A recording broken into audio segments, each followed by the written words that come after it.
The captain was in his cabin when Jedrek told him the news. "How do you know that, boy?" he asked. When Jedrek explained, the captain shook his head dubiously. "Well, that sounds a bit far-fetched to me," he said. "But," he added, "I'm willing to go along with you for now, as you seem to have some sort of power about you. You and that sword of yours." Just then, a cry came from the deck above.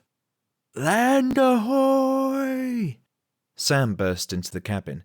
"Sorry to disturb, Captain," he said, "but we've sighted land." "Well, I'll be," said the captain, rising from his chair. "Looks as if you were right, lad. Let's go and see." They went on deck where the crew were gathered, gazing out over the waves. They saw a mist-shrouded rocky landscape that seemed eerie and forbidding. The captain took out his telescope and peered through the mist. "I must confess, I don't like the look of that at all," he said. Suddenly, there was a cry from the crow's nest above us. "Starboard ahoy! Something's coming!" They all turned to look off to starboard and saw what looked like a head coming through the waves. It was going at quite a speed, whatever it was. As it got closer, Jedrek saw that it had the head of what looked like something of a dragon. Of course, Jedrek had never seen a dragon, but from what he had heard, this might just be one of them. It had a green head and a long snout, and when it opened its mouth it displayed some very sharp teeth. "My stars," said the captain. "Lashmail, get the gun ready." "Aye, aye, Captain," came a reply from the gunner, who ran to one of the guns and quickly loaded it, ready for action. All the time, the hideous head came nearer, its jaws champing as if preparing to attack. "Fire it well, Lashmail," said the captain. "Maybe we can scare the thing off." Lashmail waited till the fierce-looking creature was within range, then fired. The cannonball whizzed over the creature's head. It appeared startled and writhed around in the sea, revealing as it did so a long back and tail with spikes down the middle. The whole thing was green, and the sea around it foamed as it thrashed about. "Looks as if it has been scared, Captain," said Albert. "Let's hope so," said Sam. "Oh no, look, it's coming again."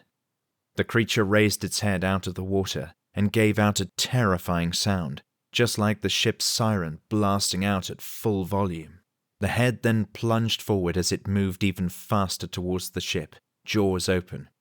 "Have another shot, Lashmail," shouted the captain, but the gunner had already loaded his cannon and set it off with a roar, this time hitting the creature, which reared and fell back into the water. "Great shot," shouted the captain, above the cheers of the crew. "What a gunner we have," he muttered to himself. "I sure hope we've seen the last of that thing." Jedrek scanned the water to see if the creature had been killed or just stunned. He gripped Nirwana, as he felt sure the sword might very well be needed. Sure enough, he heard a cry from the other side of the boat. "Look, there!" The sea serpent, or whatever it was, had surfaced again, and was once more churning through the waters to attack. Lashmail ran to the other side to prepare a cannon, but it was obvious to Jedrek that while a cannonball would slow the creature down, it would not stop it. He ran to where Lashmail was priming the gun. "Aim for it so I can get a good swing at it," he said. The gunner looked perplexed, but did as he was asked, as with a rush, the creature reared at the side of the ship, right in front of Jedrek. He heard Lashmail's gun go off, and a cannonball whistled by. While it missed, it seemed to startle the creature, which gave Jedrek a chance to swing Nirwana in the direction of the creature's head. It was a desperate blow, but it did as intended, as the sword sliced through the creature's head, causing it to emit a huge siren-like noise. Jedrek gathered himself and swung again with all his might, and this time Nirwana went straight through the neck, cutting the creature's head right off.